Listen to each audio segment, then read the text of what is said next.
So I'm going to just wait to make sure this is Glenis, that people get in. I'm going to give it a few minutes so people can find me. There's a little bit of a lag between the live and when it gets to you. So happy to be here, and we'll start formally a little bit after 2.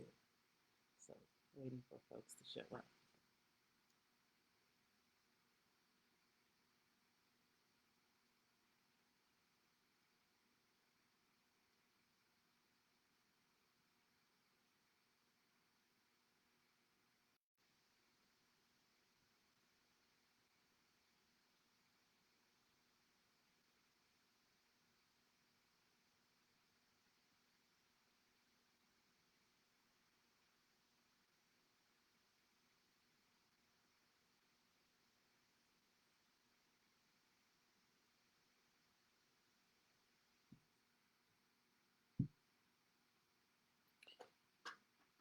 And while we're waiting, I just wanted to ask for people to just take a deep breath. I hope this window will be beautiful. Thank you, CJ. I appreciate that. Thank you for coming. As people come in, I'm going to ask you to leave in the chat a literary ancestor, someone who is your reason for being. So if you can just, give a shout out to them in the chat, I would love it. I'm going to go ahead and put someone in the chat myself. Um, I'm definitely going to put Gwendolyn Brooks, and we're just going to call them into the space as well. So um, if you'll leave someone in the chat. Oh, I love that, JP, Pat Parker. You can leave a literary ancestor or a bloodline ancestor as well, because I realized it was my writing ancestors that who helped me get many of them weren't ancestors when I started, but who are now. Um, Gwendolyn Brooks, Lucille Clifton, Maya Angelou, but are now. So you can call on them, and those through their words, through the path that they forged, were the people who made it possible for me to be who I am, many of us to be who we are.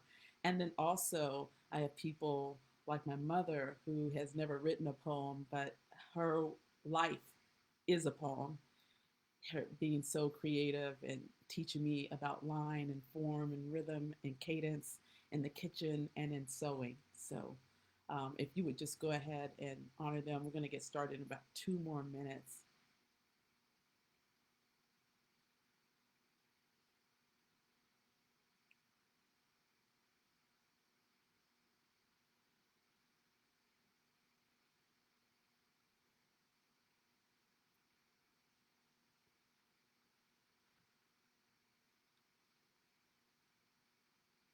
And see the comments over there, I think.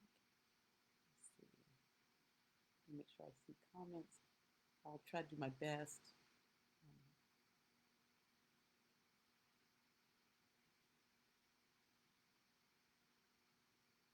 Oh, Mary, thank you. It's good to see you again today, too.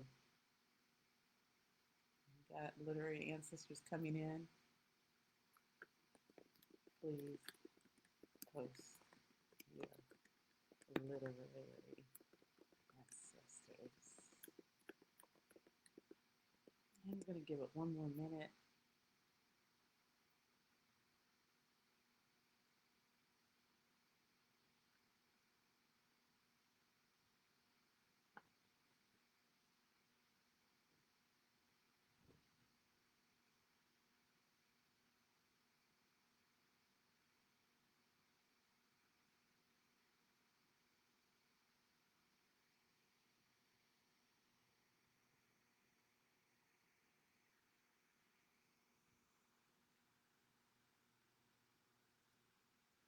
Oh, yes, Martina, Audrey Lord.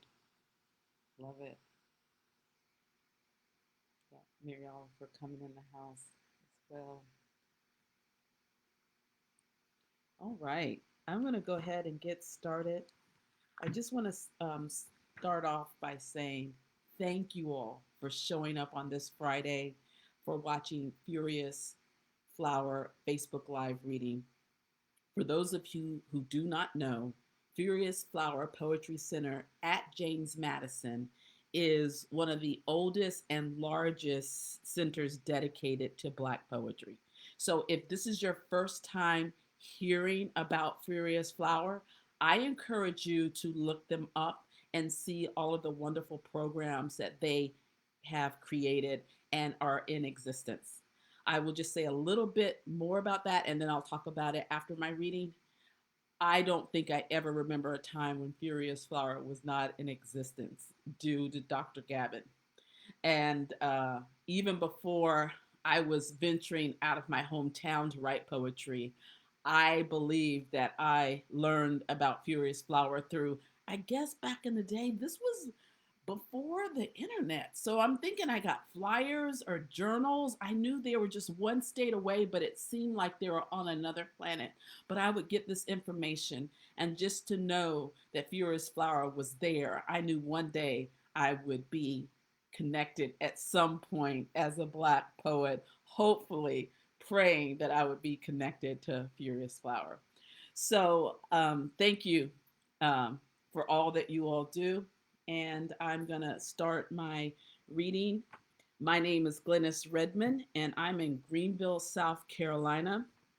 And I have published 3 books now. The first one's Backbone. Second one is Under the Sun with Main Street Rag. The third one is What My Hands Say with Press 53. And my latest one that will be coming out will be with Four-Way Books. It's called The Listening Skin. It will be out in 2022. I also have a chapbook called The Three Harriets and Others. I will be reading from all of those collections this afternoon. So gonna get started, and I wanted to start off with a poem. I actually want to start off with one that is not my own. I want to start off with the poem that is Furious Flower is named after the second sermon of Workmen by Gwendolyn Brooks. Because at this live reading for Furious Flower Center for Poetry, I just want to say I am happy, so happy to be alive. And I say that personally, and I say that as a Black woman, and that extends to so many others as well. But I think Gwendolyn came before. She already knew that we would be fighting these battles. And so I want to share this poem, The Second Sermon of Workmen by Gwendolyn Brooks. This is the urgency. Live. And have your blooming in the noise of the whirlwind. Salve, savage in the spin, endorse the splashes, stylize the flawed utility, prop a malign or failing light, but know the whirlwind is our commonwealth. Not the easy man who rides above them all, not the jumbo brigand, not the pet bird of poets, that sweetest sonnet shall straddle the whirlwind. Nevertheless, live. All about are the cold places. All about are the pushmen and jeopardy theft. All about are the stormers and scramblers. But what must our season be, which starts from fear? Live and go out. Define and medicate the whirlwind. The time cracks into furious flower, lifts its face all unashamed, and sways in wicked grace, whose half-black hands assemble oranges, is tom-tom hearted, goes in bearing oranges, and boom, and there are bells of orphans, and red and shriek and sheen, and garbage man is dignified as any diplomat. Big Bessie's feet hurt like nobody's business, but she stands bigly under the unruly scrutiny, stands in the wild weed. In the wild weed, she is a citizen and is a moment of highest quality, admirable. It is lonesome, yes, for we are the last of the loud. Nevertheless, live. Conduct your blooming in the noise and the whip of the whirlwind. Woo, Gwendolyn Brooks. Thank you. Thank you. And thank you to Furious Flower, who helps to celebrate and educate and preserve Black poetry and Black poets. Live. I'm going to read a poem of mine called Make No Apologies for Yourself. This is an affirmation that I'm really embracing this particular year, but going forward. And I hope that you all are writing your affirmations and you're saying them to yourself daily. Yes, yes, we have to find a way to live. Make no apologies for yourself. Dear you, make no apologies for yourself because you are covered in a listening skin, because every ache you feel is not your own, because of the lynching tree, because of how many rivers they cross, because of your mother's loss and your father's rage, because when you enter bookstores, books fall off shelves into your open palms, because you ask questions of the universe and the world opens before you like a page of text, because of those clouds and that murder of crows, because poets are your wounded idols, because the truth, even if it hurts, it is to be cherished and held. And just because people die does not mean they don't walk with you daily, because the river has a mouth that speaks their names, because the river flows with stories, because you sit on the shore and you listen. Because being alone is more comfortable than being together. Because your pen is oceanic. Because you are big eyed and eyes wide. Because you suffer from what you see and hear. Because you have sinus arrhythmia. And you know that your heart is linked to your breath. And your breath is short. Because your heart because asthma is one of the monkeys on your back, because your heart is the vehicle you choose to ride this go round, because it can go forward and backwards in the same time, because bookstores have always been oracles, because poetry is your greatest archaeological tool, because you dig and you die, because you plummet even if you cannot swim, because you trust the ride of journal and journey, even if you do not always float, because your heart beats to your breath. Because of this music, you dance raw and wow. Keep dancing. This poem is about my various disabilities. The number one, which you probably could make out in there, is the listening skin, the title of the next book that's coming on. I'm an HSP, and which means highly sensitive person. And I think a lot of poets are highly sensitive people. We don't always claim that moniker, but if you can go and get Miss Aaron's book on highly sensitive person, it makes a lot of sense and it helps you with your boundaries. But indeed, yes, continue to embrace who you are. Um, I had written that because of the HSP, the fibromyalgia, the asthma, the sinus arrhythmia, and then, of course, this year, most of you know, stage 3 myeloma, multiple myeloma. But um, I've come through the stem cell transplant. I've come through the whirlwind, and I'm here, and I'm so glad to be here. Yes. Uh, So I'm getting ready to read 3 poems. They're from my upcoming chapbook called The Three Harriets and Others. And it will be published by Finishing Line Press in the spring. And so everybody knows Harriet Tubman, right? We all know our sister Harriet Tubman. And then Harriet Jacobs, who If you haven't been to Edenton or you don't know about her story being in the attic for 7 years, the escape or slave owner, you should read about her. And then Harriet E. Wilson, the first African American woman to write a novel. So please look out for Harriet E. Wilson. I'm going to start off. I've written for all three of them. It's called The Three Harriets, but there's a fourth Harriet Owens, who was a quilter. But there's a little, just a one poem for her in the back of the chapbook, because that's the next place. It's so wonderful to um, follow these trajectories, or these cartography, the lineage of, where are we going as poets? We're always somewhere. Usually my head is turned to the 1800s, but then trying to be present as well and write these poems.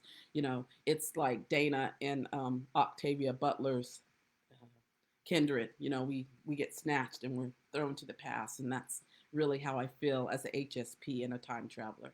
So this poem is for Harriet Tubman, and it's called Spells. I have all these poems called Spells for her in the chapbook that's coming, but this one is, and it's spells because she had the spells that she fell out because she was hit on her head. And then also spells because I felt like she did that root work. She did that conjuring. So spells for zero captures for Harriet Tubman. Conduct like I ain't trying to die. Leave when the moon new. Sky dark. Listen to what's on my inside, cause it don't lie. When my chest flutters, I knows danger lurks. Change course. No, I can't die but once, but ain't trying to do that just yet. Don't speak on nothing. Proud talk get you dead. No need for I did this and I did that. No peacocking. Trump. Blend into tree chores for runaways, not in paper till Monday morning. Got a whole day before they expect we gone. Read people and the land like white people read books. When I have a spell, shout not. Don't fight deep sleep. Go into the body quake. Vision and dreams be how God direct my path. Follow the map that my insides know. Let God talk. No open field in daylight. Know the codes like I know the woods. Light in window. No trails. Cover footstep. Don't give in to thoughts of coon dogs and guns. Quiet steps. Silence. Give babies the root. Paregoric. My grandma Modesty came over on the boat from Africa. She knew the earth holds medicine. Don't tarry. Make friends of weary and tired. They don't leave no how. You'll be free or die. Listen to the old ways. Don't turn back. Trust the Quakers, but carry a loaded gun. Curse slavers. Never wound a snake. Kill it. God's time. Emancipation is always near. He set the North Star in the heavens. He gave me the strength in my limbs to follow where his light leads.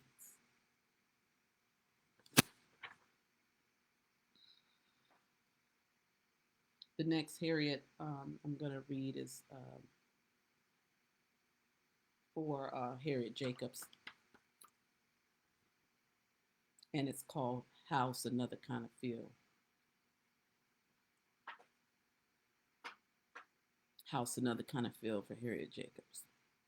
This house big, but the way I am held by his hands, I am tight-fist. I am tiptoe and flinch around every corner. Over my shoulder is where my eyes live. This body I carry, not mine. My chest heaves all day. High yellow, light bright, almost white, whatever color I am called, his gaze burns me. So does his hand. I am kept closer than his wife. He leaves me nothing but bruised blue. House nigga. Not one step up from, but another kind of down. House be another way to say feel. He makes me feel like the dirt he walks on, upturned and plowed. His teeth, metal rakes across my skin. His mouth, his hands don't do nothing but take, rip, tear and thrust. I bleed and breed. Chains seen or unseen, my feet still shackle. This is not the life the Almighty meant for me, but no choice is what I got. The only place I run far is in my mind. I keep my lips shut, but my every scream I don't is loud within me. Every scream adds up to flee. My feet become my mind. They carry me to where my grandma stays. She free. How I like to lay down in her arms and rest for always. But ain't no rest for a hunted slave. Light, bright, almost white, whatever I am called, his gaze finds me. This body I carry, not my own. My chest heaves all day. Grandma addicts me away. And when I walk through her upstairs door, I don't know if I will ever return. This attic feels like a pine box. My feet can't wander, my feet yonder, but a few steps. My hands, my arms, my legs, God gifted me, can't stretch. I am a bent star dwelling in shuttered light. So small my world seems, low roof and tight walls make like my grave. This attic could be a pine box closing, but in my chest, I feel an opening above his reach. The less I feel like a kept thing. This room dark most days, but I see myself clear. I dance a dance in this place of tight walls and roof to break his white grasp. I wiggle, I weave, I work, not 7 days, not 7 weeks, not 7 months, but 7 years of bearing heat and cold. Where rats bite, the only touch I know. I am bent by this day, but I fix my mind. But when this door opens and I'm ready to fling myself wide and take up any space in this world, fully free and human.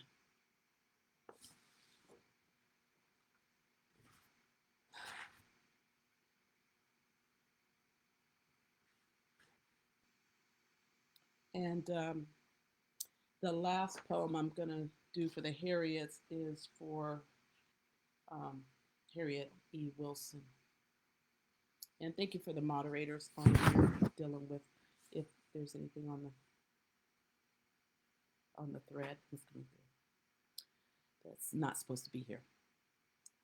So this poem is called Sketch for Harriet E. Wilson, first African American novelist, writer. Um, some say novel, but it's definitely a memoir of her life. And if you don't know her story, you should check it out. She was mixed race and given away to her family, given away, father died, given away to a family, not as a slave, but a servant. And if you can check out her book, it's called Our Neg, because that's what the family called her. I think she was 9, 10 years old. And I mean, they drug her and emotionally and physically, they drug her. And I'm just going to read one poem. This is a later poem, but then you can, what you need to know about her, she was a clairvoyant. She was a businesswoman. She sold hair dye. She had all of these things. And she was also a writer. So she was busy about her business. Harriet E. Wilson. Sketch. Draw the face so we may stare at the rotten teeth true. Give yourself a pristine mouth to say your piece, a crude doorway into a home on history's page where you're not hemmed in at the margins, not begging or bowing. Stand in your place. Ink your existence firm out of the shadows. Make history one deliberate letter at a time. Not a slave, but not fully free either. Write it the best you can. With a determined hand, right the wrong. Write it. Press your free hand upon parchment. Spill ink like night clouds that clot with your soul cannot hold. Catch what history hurls. Double your fist in defiance. Unfurl the world, your world, into long lines. Get straight to the point. Pen every deed. Record the heavy dreams that woke you each morning. Press down. The paper can bear your weight. Make the page speak of backbreak. Let your quill quiver with nothing less than the meat of it. Whip the naked flesh of the past like you were slashed. Bleed deep. Gash history, even if it must stand on hobbled legs. Press your free hand on your heart. Unbind your mind, no matter how the hand wavers. This is how perfect penmanship feels. One liberated turn after the other. Head the helm. Write your ending. Write the sky. Burn through fog, mist, and muck. Through your eyes, pen a new horizon. Pulled and drawn by your own hand.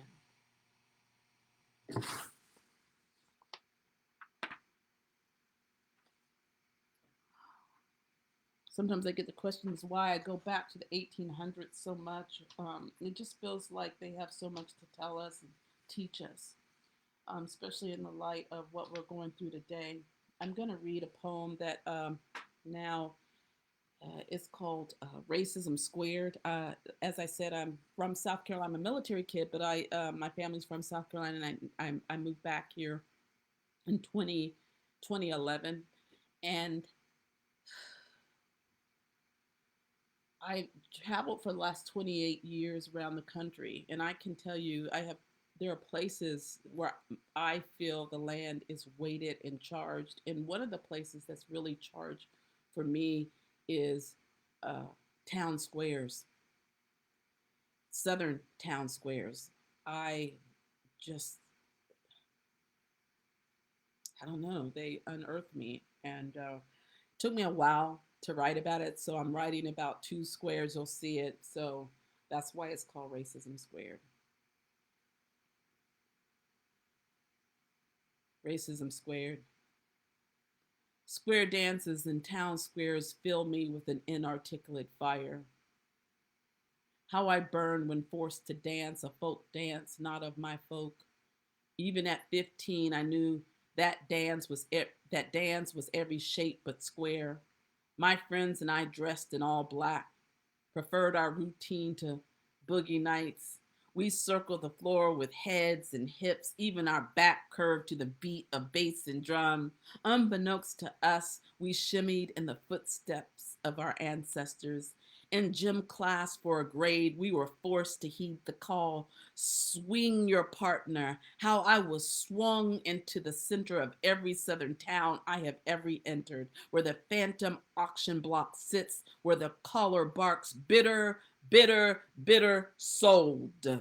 I flinch when fireworks explode, no matter how emerald the lawn, no matter how manicured celebrate or abide parades, paper red, white, and blue, or Irish green, as people drunk stumble from bad beer and music that twangs. I remember a time when we were dismembered in town squares. I flash back to whip crack and the snap of branches to another black man or a black woman swinging, swinging down, and overhead, white people feast while black people swing.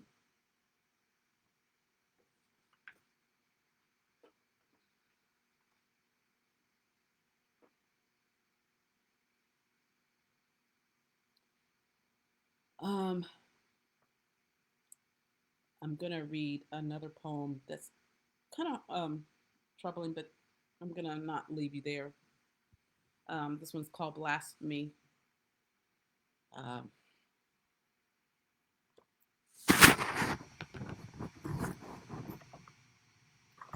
and it's about an experience in at Erskine College. And I'm a first generation college student. And, you know, it was one thing to deal with the academic world that I wasn't ready for, or had support to deal with, but also the racism that was embedded in the white campus that I went to.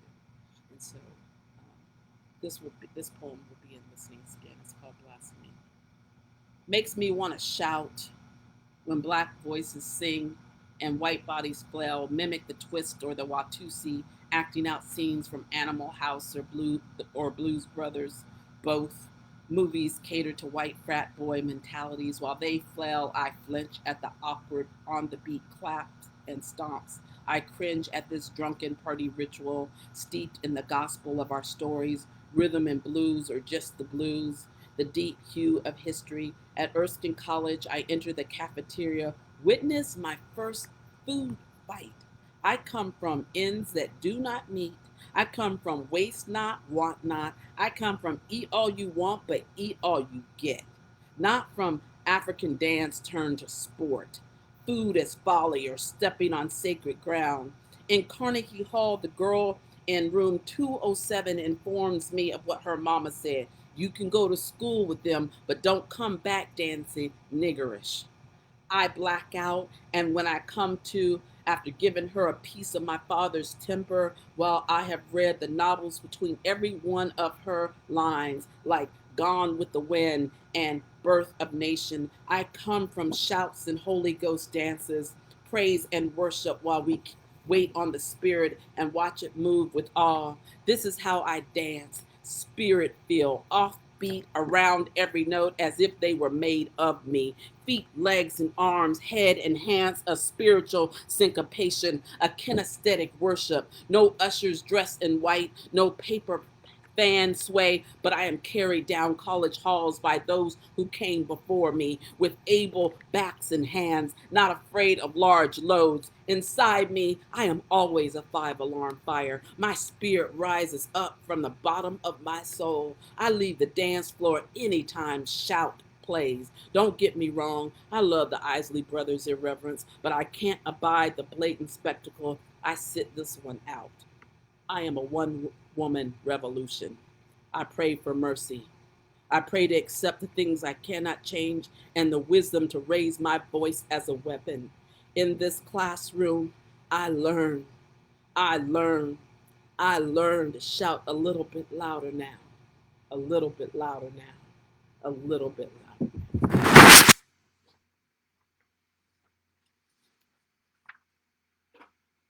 Whew. Food fights, I still can't get over, even when I see them. Yeah, my mom's on the thread. Hey, mom. Perfect timing. My mom, who's 84, Jeanette Redmond's on Facebook. She said she would never be on Facebook, but COVID has done a lot for all of us, right? She got on here to see her church readings, and here she is listening to her daughter. Um, and I got my daughter Amber. She's my one person audience sitting right over there.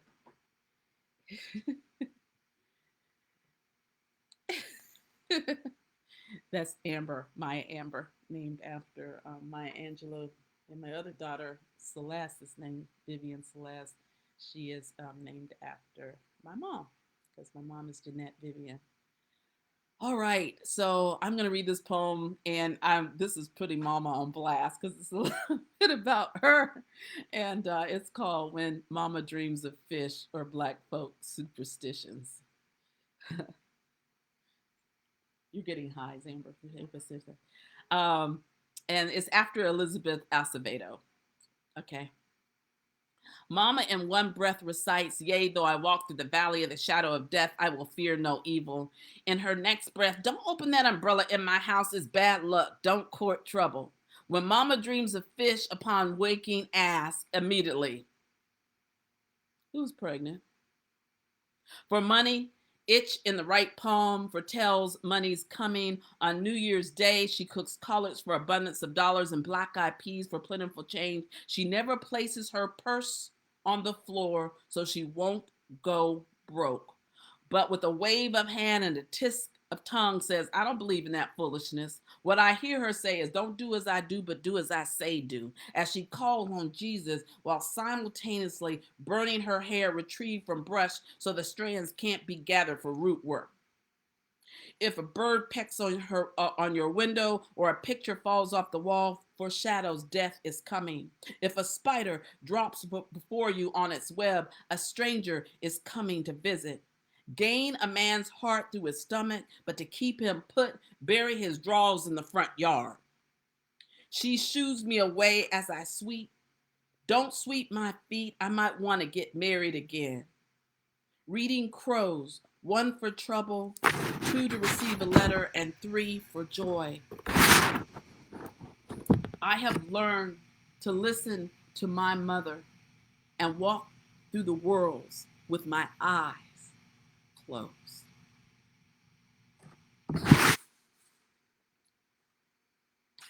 I'm going to do 2 more poems, and then I guess we'll do a Q&A. Let me see if I can find this one that I want to share with you. It is called Stomach Trouble. It is in What My Hands Say. I love that. Sanctified and superstitious. That's right. Exactly. So I have a lot of elements, and I wrote this poem. As poets do, I think we are always channeling. We're channeling our higher selves. We're vessels. We're trying to figure out how the world works, how we work, our place in it. And I come from a family of people who have a lot of stomach issues, and then mainly because we are lactose intolerant, but we still eat our macaroni and cheese anyhow. So here's the poem. It's called Stomach Trouble, and the epigraph is We Were Never Meant to Survive by Audre Lorde. Congenital defect means my first breath was snatched by trouble's hand. It held me before I felt my mama's embrace. I was a whole month shy, a small mahogany fist of cries straining against the world I was not ready to enter. At 4 pounds and 6 ounces, I arrived with loss at my center, umbilical hernia, my insides pushing out, the disposition of a poet. The doctor waited 4 years, hoping the hole would close. It refused, the disposition of a poet. They tied my middle into not so perfect any knots. I am twisted by turns, duodenum, jejunum, ileum, cecum, acid, reflux, burn. My body quakes from undigested dreams that I've tried to swallow. I speak in tongues with a bitter aftertaste. I dance to the involuntary rhythms of my ancestors' leftover lives. My stomach trouble, so I ache and flail with spasmodic fits of tongue, pen, and dance. I rumble to this burn, trying to turn the chime. To the table I came, ill-equipped to handle what gets stuck in my gut.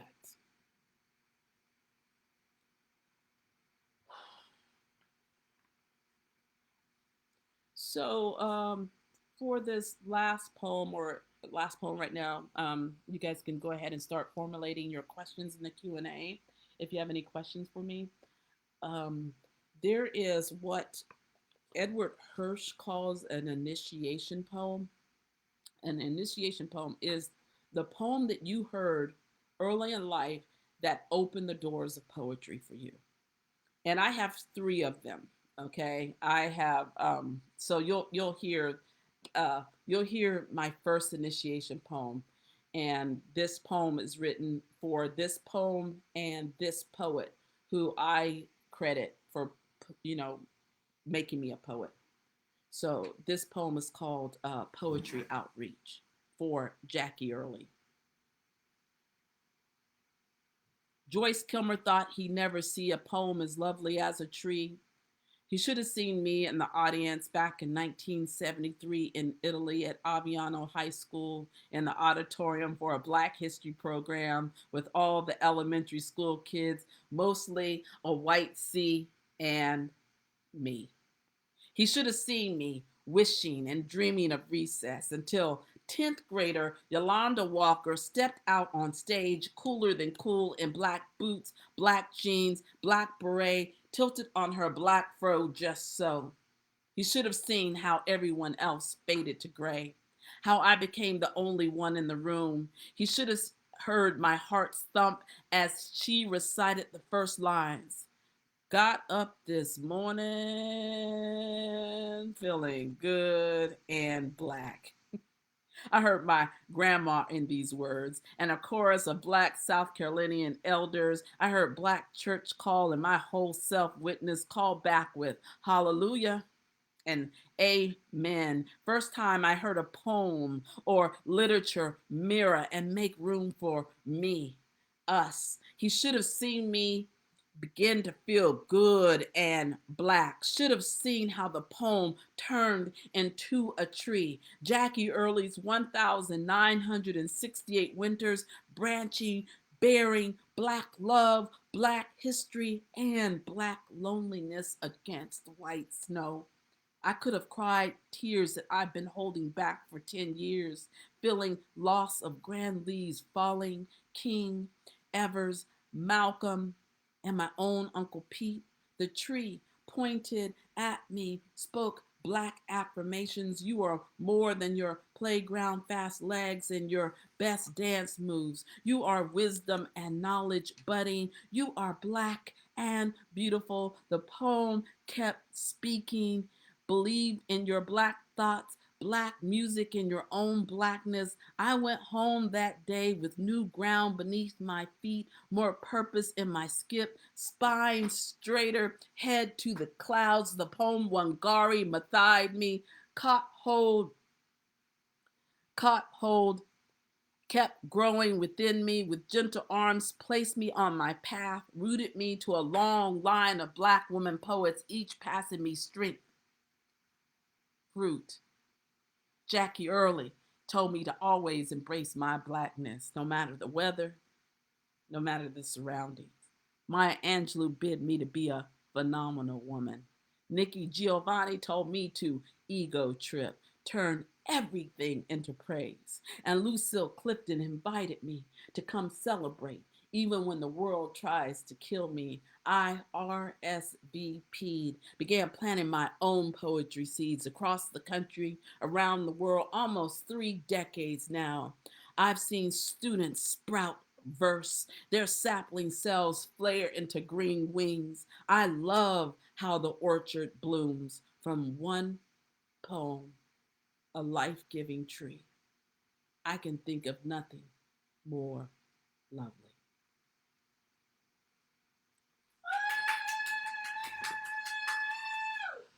That's my daughter in the background. Thank you, Amber. I think they're going to come on here. I'm trying to see if I have any questions coming up. I know there might be a lag before questions happen. So,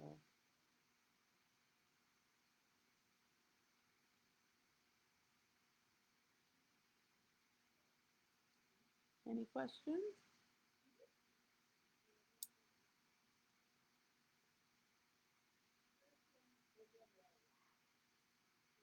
Yeah, I was told that that poem was not worthy of critical critique uh, uh, when I was getting my master's degree, and I beg to differ. That poem is a powerful poem, and I think any poem that's meaningful to you is you should dive into it. Now I'm writing essays about it and poems about it because I want Jackie Early, who does not need my help, but because she helped me, I really want that poem to live and to her work to live. So check it out. 1968 Winters.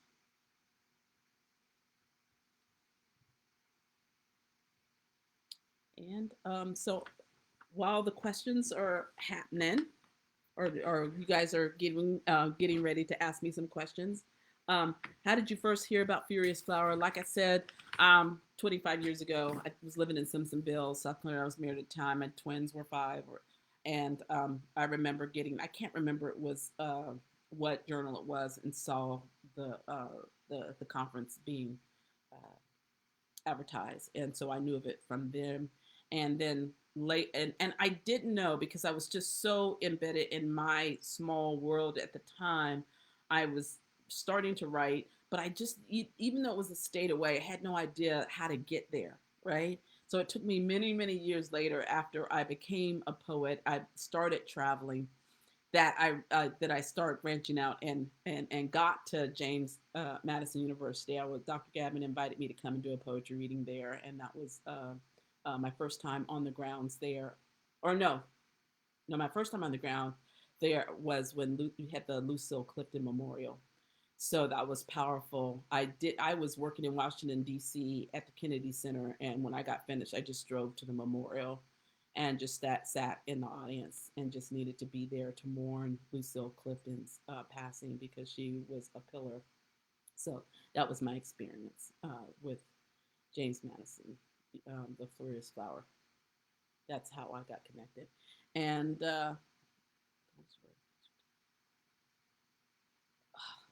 thank you, Kirsten.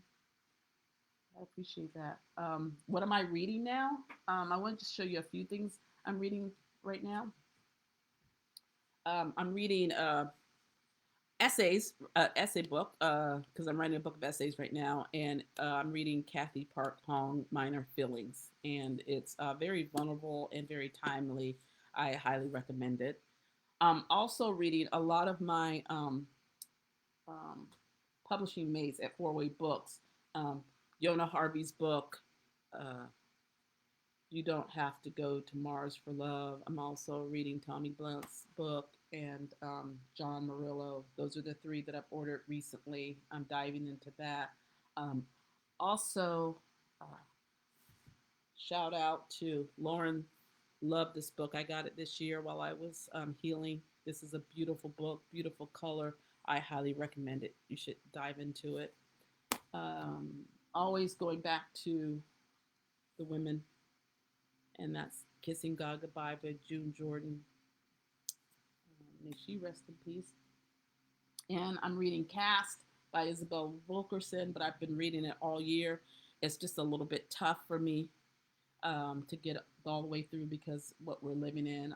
I'm reading Barack Obama's A Promised Land, and I'm also reading Akabe Kanemate's children's book. I have a grandson who's 6 years old, Julian, and I have now a new granddaughter, uh, Paisley, who is a month old. Will be a month old on tomorrow. And this is by Rio Cortez. This is the ABCs of Black History. And so this is Lester. This is one of the things that I'm reading. Yes, the for the yeah, 73 poems for 73 years memorial was so epic and so wonderful.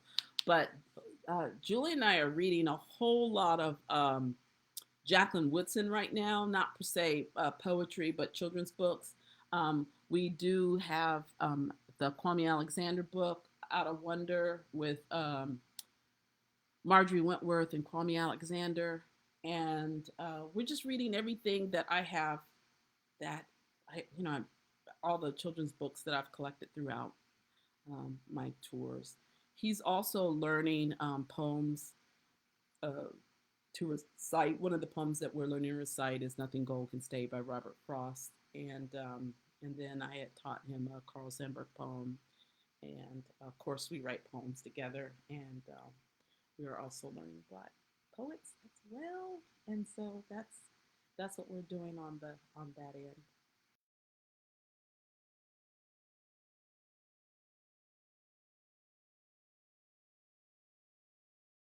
Poem, what?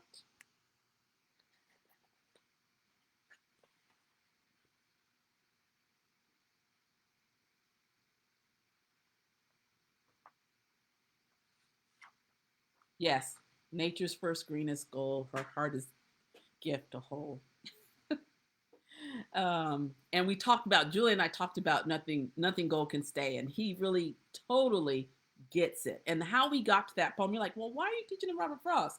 Well, I don't know if you guys remember Kid President back in the day. I loved him, so I always recite when he would do something that he wasn't supposed to do. I say, "Not cool, Robert Frost." And so now that's his thing. He says, "Not cool, Robert Frost." And then one day he's like, "Who's Robert Frost?" I said, you know what? We do need to study Robert Frost. So we've been studying Robert Frost, memorizing Robert Frost. He was at the pediatrician a couple of months ago, and the pediatrician said something to him, and Julian responded with "Not cool, Robert Frost." And the pediatrician said, "What did you just say?" And he said, "Not cool, Robert Frost." He said, "I bet you're the only 6-year-old in Simpsonville who knows who Robert Frost is." And he said, "My Gaga, got it from my Gaga." Um, so I I'm gonna. I know that there may be other questions coming in, so I'm gonna share. It says, "Have you seen Dictionary for a Better World?" No, I have not seen Dictionary for a Better World. Throw me up a link and I'll find it. That sounds great. Sounds like a title that I would be into, and especially one for me and Julian. And I think we have some spam on the thread. So anyway. So I'm gonna we got a few more minutes, and then I'm gonna wrap up with just some housekeeping notes. And thank you all so much for joining me. I really appreciate you showing up. I'm I've been feeling Harriet Tubman so much. I'm Even though I'm finished with the chapbook, I want to write a full length book about all the Harriets because she spent 2 years in South Carolina. Oh, best and worst writing advice. Okay, Lauren. Best best writing advice was probably don't be too sensitive about or precious about your work. Allow it to, and at the time it tore me up, but I found it to be very healing later on. I realized, yes, uh, worst advice is paying someone wanting me to write like them. Um, when someone was trying to project their work onto me, and it's like I am trying to be the best writer, Glenis Redmond poet of myself. So that was the worst writing advice. It's like I'm not trying to. I want to strengthen the work, and I believe that's why it's called practice. We're all practicing to become stronger writers. But my biggest thing is that I want to become more of myself. And whatever way I can do that is the best way for me to do that is to show up to the page. And on the note of better advice, is just always return to the page. Write. The only way to become a better writer is to write and to read. And I do think take critique and feedback and get stronger and stronger. And that's you can't do it on other people's timeline. You have to do it on your own timeline. And even though people, will critique you and say, well, you're not this, you're not that. Well, I'm becoming and I will become what I need to be. And anyone who tries to snuff you out says, to I think the worst thing that's happened to me is that people trying to steal your spirit so you'll never pick up a pen again. And to me, that is an egregious. That I would not want that blood. I would want not that writing blood ink on my hands to shut someone down. You must find a way to uplift people to get where they're going. They may not be where you are. They may not be where you want them to be, but they are on their path. And it is not up to me to tell someone not to write, all right, not to become their better writing self. So I tried as a teaching artist to be the teaching artist that I would have wanted when I was coming up. So yes, critique, structure, but also love, showing love and generosity. And I believe that's what Furious Flower does. I mean, it gives so many opportunities for workshops and lectures so people can grow and become better where they live. So I'm gonna share. I was gonna do a area poem, but I think I'm just gonna close with this praise poem and praise how the ordinary turns sacred. And thank you all so much for showing up. I want to thank you to Furious Flower for providing me this space. Thank you for being in my dining room with my plants, which is a shout out to my My grandmother, Katie Lattimore, my mom's mom, who died when she was 109 years old. And here's Paul. Praise how the ordinary turns sacred. Praise to my drawing lines. I only buy paper towels in bulk, so off to Sam's I go. When I got there, my needs turned into a bottle of wine and two dresses for my about to be born granddaughter and a pair of stretch pants for my daughter after delivery. Praise to the cashier who carded me. I asked her if she did not see me standing here with all this gray hair in my head. Praise to Black women. Praise to her response. I see you and it. And I also know young folks wear gray in their hair these days. I said, thank you for the compliment. Praise to her smooth and easy ways that did not miss a beat. Grocery item, check. Compliment, check. Wisdom, check. Praise to her gray hair. Praise to her age 70. Praise to her being comfortable in her own skin. I know her age only because she told me. She didn't look it. She defied it with the lightest of caramel hue. I just said, I love us some us. Love how we do. She smiled and said, thank you too. Praise to slick elders. Praise to when like meets like. Praise to the pat on the back. Praise to being seen and seen. Praise to it don't take much and don't cost you nothing to be kind. Praise to some people have jobs, other people on a mission. Praise to the vitamin D givers. Praise to the admiration and uplift.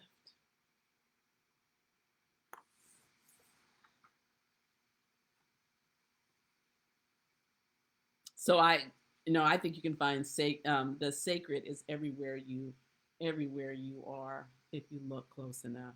Um, so I'm getting ready to close out. If there are not any more questions, we have about 5 minutes. So if you have a question, just go ahead and put it in there.